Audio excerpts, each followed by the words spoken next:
እንግዲህ ቤተሰብ እንግዲህ አብርሽ ትናንት ያዙ ልቀቁኝ እያለ እያለቃቀሰ ነበር። ዛሬ እንግዲህ ወይኔ ድምፅ የዛ ፓርት እንግዲህ ቀጥለውበታል። እንግዲህ ዛሬ አብርሽ ፍቅሩን ገልጿል። በጣም ደስ ይላል። እስካሁንም እኔ ቪዲዮ ላይ ሊወጣ ያልፈለግኩት እያስፈራራች ነው ብሏል። እንግዲህ የምታስፈራራው ማንም ያስፈራራ ሚስትህ ናት። እሱም በልጅህ ወይ እሷ ጋር ከሆንክ ልጅህን አታይም ወይ እየሄዳል የሚል የፈረደበት አውሮፓ እያስፈራራች ይሆናል እንጂ እንግዲህ እዚህ ጋር አብርሽዬ ይኸውልህ ቆፍጠን በል አንተም እስቲ ጎበዙን። አንተ እኮ ልብህን አይታ ነው። ለምን አንዴ ወደዛ አንዴ ወደዚህ አንገትህን ማቅለስለክ ማለቃቀስ በቃ ፈትንሃለኝ።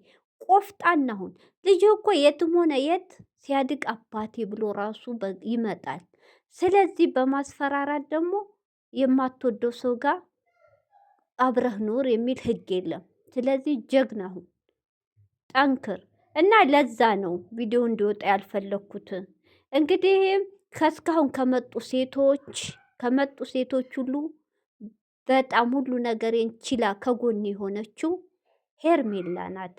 እንደሱ አይነት ሰው የለም። እኔ ከራሴ በላይ ነው የምወዳት የማፈቅራት ብሏል። እንግዲህ እውነቱን ተናግሯል። እነዚህና ግን የእሷ እንደዚህ እምባ እየፈሰሰ እሷ እያለቀሰች እንደዚህ ልቀጥል አልፈልግም። ሁሉ ነገር የሚመጣብኝን ሁሉ እችላለሁ፣ እቋቋማለሁ ለሷ ስል ብሏል። እዚች ጋር ግን አብርሽዬ ለሷ ስል የሚለውን እንኳ ኤክስ አርግበት። ለሷ ስትል ሳይሆን ስለማፈቅራት ለፍቅሬ ስል ብለህ ቃላቱን ቀይረው አስተካክለው ለማለት ነው። እና ስለዚህ በጣም ደስ ይላል። መብትህ ነው። እውነት አትፍራ አብርሽ ወንድሜ አትፍራ እንዴ! ግድ እኮ ገና ልጅ አለኝ ብለህ ተጎዳ የሚል ህግ የለም። ገና ልጄን ታሳጣኛለይ እሷ ጋር ካልሆንክ ብለህ መጎዳት የለብህም እንዴ! የፈለገ ብትከለክል ይሄ ልጅ ነፍስ አላወቀም። ገና አመት ያልሞላው ልጅ ገና ህፃን ነው። አባት እናቱም በአሁኑ ሰዓት ገና አለይም። ግን 5 ዓመት 4 ዓመት 5 ዓመት 6 ዓመት ሲሆነው አንቺ ባባም ብሎ ራሱ አንቆ ይይዛታል። ስለዚህ አንተ ደግሞ አይ ሄርሜላን ካፈቀርክ ልጅህን አላሳይም ካለች እሱም ይወስናል። አትጨናነቅ። ገብቶሃል? ሲጀመር ደግሞ ሩታ እውነት ከልቧ ፍቅር አይደለም እንደ ፊልም ልሰራብህ ድራማ ልሰራብህ እንጂ እውነተኛ ካንተ ፍቅር ቢኖራት አንተን ወደ ራሷ መመለስ ብትፈልግ እስካሁን ፊልም አሰራብህም ነበር። ደስ ሲላት ከነ ዳኒ፣ ደስ ሲላት ከነ ሜሪ፣ ደስ ሲላት ሄዶ ማውሮባ ተብዬው ልጅ ስንት ነገር። ስለዚህ አንተ እቃቃ አሻንጉሊት መሆን በቃ ይበቃል። ጀግና ቆፍጣና ሁን።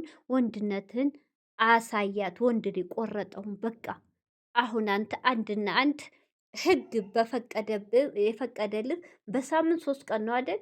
በሳምንት 3 ቀን ከእሷ ጋር ቅልስልስልስልስ ማለትህን ትተህ ኮስተር ቆፍጠን ብለህ ልጅህን እንዳልከው ግማሽ ሰዓት ይሁን 1 ሰዓት በተፈቀደልህ ሰዓት ሂደህ ልጅህን መመለስ። አኩርፋት አይደለም፣ ጥላት አይደለም። ሰላምታ የፈጣሪ ነው። አታኩርፍ። ሰላም ብለህ ልጅህን አይተህ የምትሰጠውን ሰጥተህ የምታደርገውን ማድረግ መብት ነው። በዛይ ባለች ሰዓት መጠቀም። ሲቀጥል ደግሞ የፈለገችው ወንድ ጋር ብትሆን መጣላት የለብህም። አለቀ። አንድ ሰው ከቆረጠ እስከነ ምናምኑ ነው ከልብ ማውጣት ያለብህ። የፈለገችው ወንድ ጋቱን መብቷን፣ ህይወቷ ይቀጥላል ህይወት። አንተ ደግሞ ቆፍጠን ብለህ ልብህን ከአንድ ሰው ጋር አሁን እቺ ላይ አፈቅራታለሁ ሁሉ ነገር መስዋዕትነት ከፍላለሁ ብለሃል አይደል? እናያለን። ነገ ጣት ደግሞ የሆነ ነገር አንጥታ ብታስፈራራ ሄርሜላ አልፈልግም ማለት የለብም። የሴት እምባም ለአንተ ጥሩ አይደለም። የሴትን ልብ መስበርም ጥሩ አይደለም። ወስነሃል። አንድ አቋም ይኖርህ። በቃ ጎበዝ ቆፍጣና ሁን። እንግዲህ ሄርሜላይም በጣም ደስ ብሏታል። እንኳን ደስ ያለሽ። ሰላም አለይኩም ሀገር ዩቱብ ቻናል ተከታታዮች ውዶቼ፣ ማሮቼ፣ የሀገሮች ልጅ በያላችሁበት ሰላማችሁ ብዝዝት ትበል። እንግዲህ ይሄን ቪዲዮ ላይክ ሸር አድርጉልኝ እህቶቼ። እውነት ቅንነት ለራስ ነው። 00 ገብቷል ቻናሌ ሊዘጋብኝ ነው እህቶቼ። ይሄን ያያችሁ የሰማችሁ እህቶቼ ለሸር የደረሳችሁ ሸር ላይክ አርጉልኝ፣ አድርሱልኝ፣ በቅንነት አርጉልኝ። እውነት በጣም ተናድጃለሁ እህቶቼ። የኔ ነገር ለፍቶ መና ሆኗል። እባካችሁ። በዛ ላይ ደግሞ ራሱ ሊቭ የምዞርላችሁ ልጆች ምን አለ እየገባችሁ እንኳን ብታውሉነት። ኧረ ተው አንጨካከን። በጣም ነው እኔ የተናደርኩት።